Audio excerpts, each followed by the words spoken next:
Good morning. I always get a little nervous before I speak, and I know if you come here expecting Reverend Sylvia, it's always hard to find that she's not here, but I figured today it is so hot and miserable out there that, even if I'm terrible, how bad can it be? It's air conditioned. So please turn to your neighbor and tell them, I see you through God's eyes.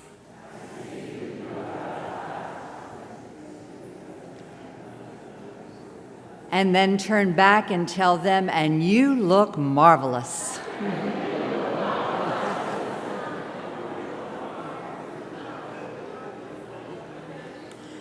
Things look a little different when we look through God's eyes, don't they? If I'm feeling a little cranky and I have my ego glasses on, I might turn to my neighbor and think, that's not a really good color on her. But when I put my God glasses on, all I see is her spirit, her essence, and the God who is within. Seeing life through God's eyes means living with an open heart. It means seeing through the eyes of compassion, of mercy, of forgiveness, and of love. One of my favorite lines in the St. Francis prayer is, help me to seek to understand rather than be understood. Because the ego is always saying, you don't understand me, that's not what I meant. But if we're trying to come from a godly perspective, our reaction is more like, what are you trying to tell me? What am I not hearing? But the ego is always looking for a fight. The ego prefers to be in a defensive posture because it feels safer that way. Because if we were to listen as God would have us listen, we might have to get real. We might hear something that hurts even, but something that ultimately could bring us closer to the truth. God's view is often quite different from our view. 1 Samuel 16, verse 7 says, for God sees not as man sees, for man looks at the outward appearance, but the Lord looks at the heart. Man looks at the outward appearance. The Lord looks at the heart. The spiritual teacher Marianne Williamson writes a lot about the ego mind, and she says, the ego mind both professes its desire for love and then does everything possible to repel it. And then if it does manage to get here anyway, to sabotage it. She also says the ego thinks, once everything falls into place, I will feel at peace. The spirit says, find your peace and everything will fall into place. There's a line I love that says, we don't see the world as it is, we see it as we are. We never see the world as it is. We see it through our lens, through our perspective. If I'm basically a fearful person, any change in plans or a new opportunity is going to scare me. If I'm an angry person, there will be no end to the things that will really irritate me. But if I'm basically a positive person, I will think that everything will ultimately turn out for the best. If I'm a trusting person, I'm going to think that most people are on my side. And as truth students, we know that we will get what we expect to get, right? Now, probably no one here has experienced this, but just in case, has anyone ever had someone say or do something that really bugged them, and then it was over, but you found yourself going over and over it in your head days later? Anyone ever have that experience? For me, it will come up when I'm brushing my teeth or walking the dog, and I'm thinking, I can't believe she said that. It was so rude. And then I'll start listing all her character flaws, everything wrong with her. It's like an old tape that keeps going over again and again in my head. This is not seeing something as God would have me see it. This is the ego acting like a dog with a bone he will not give up. The spiritual writer Emmett Fox writes about this in an essay called Bear Hugs Kettle. And he tells the story about some campers who let a pot of water boiling over a campfire and walked away. And a bear came and he grabbed the kettle. And it was hot and it scalded him, but instead of letting go, he just held on more tightly. And it was a vicious cycle. The hotter it got and the more it hurt, the tighter he hugged it to him. And Fox says, that's what we do when something has bothered us, and then we rehearse it over and over in our minds. And he says, the next time we do that, we immediately think, bear hugs kettle, and think about God instead. A book I love that talks about this is called The Untethered Soul by Michael Singer. Singer says when something happens and it really gets to you, that instead of mentally grabbing onto it and letting it wear a groove in your mind, you release. His line is, relax and release, relax and release. And as you heard, I have a 14-year-old son. I'm going to have that tattooed on my arm. Relax and release. He says that as soon as you feel that tension start inside, that tightening start, that's your cue that it's time to grow and relax and release. He writes that if you keep doing this, you will get conscious enough that the minute you feel that energy start to get a little funky, you release. He says it's called letting go. When you let go, you are falling behind the energy that is trying to pull you into it. And I love that image, falling behind the energy. And I think of that a lot when I start to get triggered. I try to drop back, to move behind it, and to not get carried away. For example, I was recently at a very large conference, and there were hundreds of people trying to get, we were in one room and the session ended, and we were all trying to get to the next room, and this woman was trying to push past me. So I did what any insane person would do, and I started to block her, like I'm a football player or something, right? And just as I started to say, ma'am, we're all trying to get to the same place, I thought, release, relax and release, relax and release. So then I tripped her. Just kidding, joke.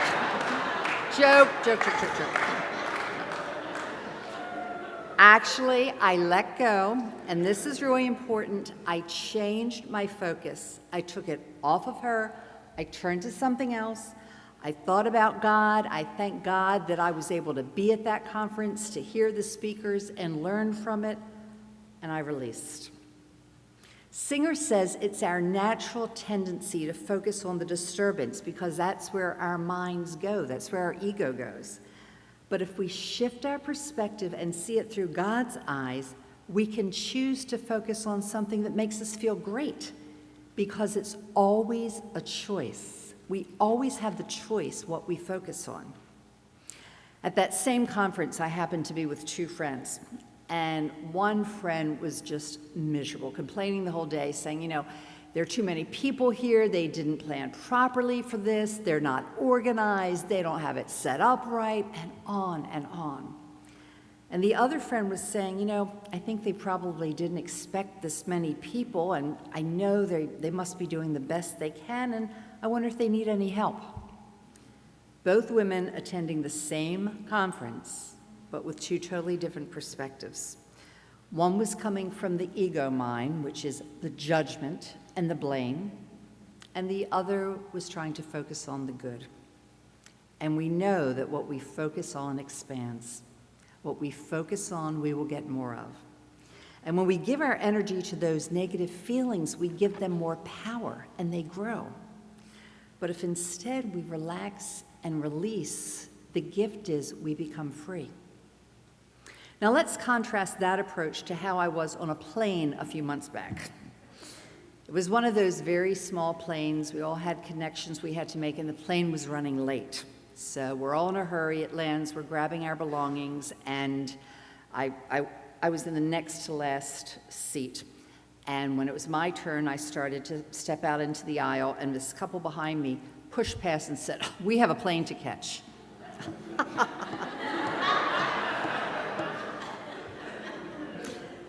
So we start up the aisle, and of course we're all together because where are we going to go, right? And I'm in my mind fuming and fussing. And then as soon as we get off the plane, we have to stand there because our bags are stowed underneath and we have to wait. So I'm standing there with my new best friends. And I said, because you knew I was going to say something, right? Yeah. I said, well, I guess we all ended up at the same place.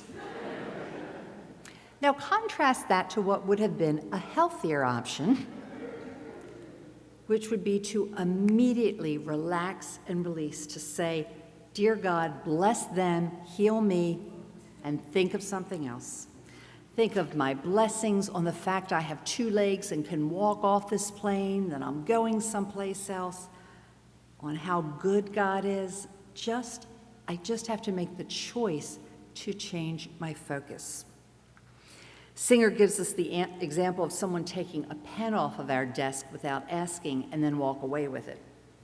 And the ego mind starts to think, well, I need to say something because, today it might be a pen, but then tomorrow, what if he wants my office or my car or my partner?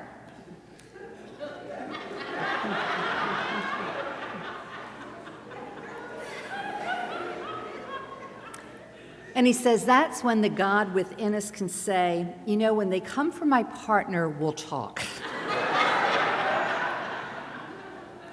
Right now, it just costs me a pen to be mentally free. And we relax and release, relax and release. And if we can get into the habit of doing that with the small things, then when the big things come our way, chances are we will have developed the habit of turning immediately to God and not our ego. When I'm just looking at people through my own lens, instead of trying to see my brother as God would have me see him, I get in trouble. I make assumptions, and 9 times out of 10, I am wrong. Case in point. My boss and I both drink a lot of coffee, and usually somebody comes in the office early in the morning and there's a pot going. But this one morning, we were getting ready to go into a meeting that he had called, and we go into the kitchen, and I was a little irritated with him that morning. And he said, horrified, there's no coffee. And I said something like, too bad, huh? Often I would have offered, because we all take turns, but this day I didn't. So we go into his meeting, and halfway through, he has to leave to take a call. And he comes back in, and I'm not paying any attention, and he says, Katherine, and I look up, and he's tapping his coffee mug. So I jump up, and I start to go out, but I am in my ego mind, and I'm thinking, is he really asking me to get up and bring him a cup of coffee? And if he is, I'm going to have to say a few things, and I might have to say them right now.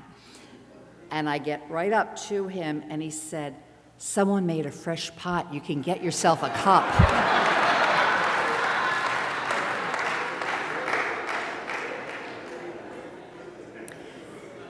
Now, if I had said any of what I had been thinking, I'd be asking Reverend Sylvia if she needed any help around the church because I would be out of a job. This is what happens when we make assumptions, when we're seeing things through the ego mind instead of through the eyes of God. If I could just slow down and trust God, I could relax. Joshua 1 verse 9 says, have I not commanded you? Be strong and courageous. Do not be terrified. Do not be discouraged, for the Lord your God is with you wherever you go. I don't have to worry. My God is with me wherever I go. Here's something I'd like you to think about because I think you can relate to the feelings. I have a route from work I sometimes take, and there's a 3-way stop. Now, what are you supposed to do at a 3-way stop? You take turns, right? Yeah, we take turns. But you know what sometimes happens? Sometimes someone doesn't wait their turn. And do you know how I feel when it's my turn and someone steps on the gas and goes through? Well, sometimes if I'm in my ego mind, I get really angry. And I start with the horn, and I start in the head saying, who do they think they are, and how can they get away with that? But in those rare times when I'm actually acting like I'm a spiritual person, you know how I feel? I guess they're in a hurry. Hope they get there safely. What a difference, right? Same event, two different reactions. I don't think God is saying, Katherine, it was your turn. I can't believe you did that. I'm thinking God didn't even notice. For the Lord sees not as man sees. Man looks on the outward appearance, but God looks on the heart. And I'd ask you to think about that scenario for just a minute and think about any time somebody may have gotten one up on you. Either they cut in front of you in line or cut you off in traffic or interrupted you at a meeting, and think how you feel. Think of how that energy starts to get twisted. And then think about what it matters. And think about what it would cost to instantly let it go and turn your thoughts to God, to relax and release, and then feel the freedom that comes with doing it that way. When we are up in our heads, it's not good. There's a line that says, the mind is a dangerous neighborhood, do not go in there alone.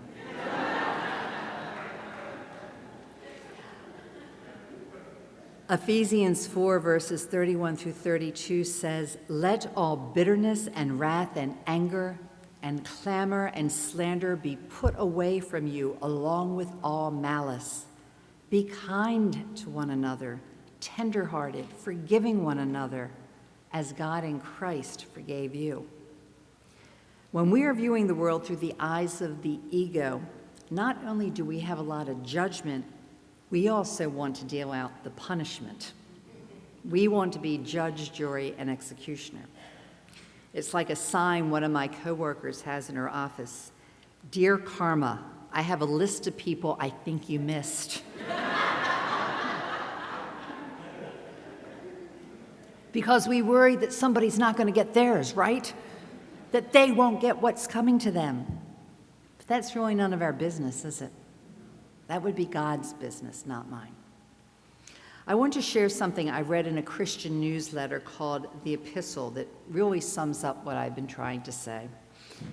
It says, while one person can see a worthless, drug-addicted bum on the street sucking up to the welfare system, Jesus sees a once promising, intelligent young man who fell on hard times and made the wrong choices. Or we can see a group of rioting protesters and think they are a bunch of lawless, uncontrollable individuals who should be incarcerated. But Jesus sees people who are frustrated because their voices are being ignored and their lives dismissed. All they want is to be recognized, treated with respect, and included into the collective community. When we see the world, we look through our perspective and judge how it will affect us personally. When Jesus sees the world, his eyes transcend time and space. He looks with eyes that see through our souls. And the article says, in order to see with the eyes of God, we first have to see God. And when we understand how God sees us, we can look at our neighbor and fully understand what God sees in each and every one of us, a precious soul. It's all about looking at life through a human perspective versus a spiritual perspective. And when we look through God's eyes, we can see that our lives are unfolding exactly as they should, and that we're being led and guided at all times. We have such a limited perspective. We can see that much of what's in front of us. But I read a great line that says, God looks at life differently. Because God is eternal, he sees the past, present, and future all at the same time. God sees the end from the beginning. I love that line. So when we don't get that job we wanted and we are so crushed, we can't see that God has something better right around the corner. When that wonderful individual who is going to be the love of our life doesn't call us back after the first date, and we have decided to give up on romance forever, we can't see what God has planned if we just have faith. Which actually reminds me of a woman in my parents' retirement community. She's 95, she's in great shape. She's had 2 long-term wonderful marriages, and both husbands passed. Then in the retirement community, she met someone, had a wonderful long-term relationship with him, and he recently passed, and she said, "That's it, I'm done." And I thought, at 95, it's probably okay to be done. But who knows? God is funny that way. I could go back next week and she could be engaged. Life is so different when we see it from God's eyes. Everything changes. Well, actually, it's the way we see everything changes. What was so awful maybe doesn't seem so bad, and we become more grateful for the good. So this week, I would invite you to relax and release, and to turn your focus to God as soon as things in your head get squirrely, and then thank God for the grace to see things differently. Thank you.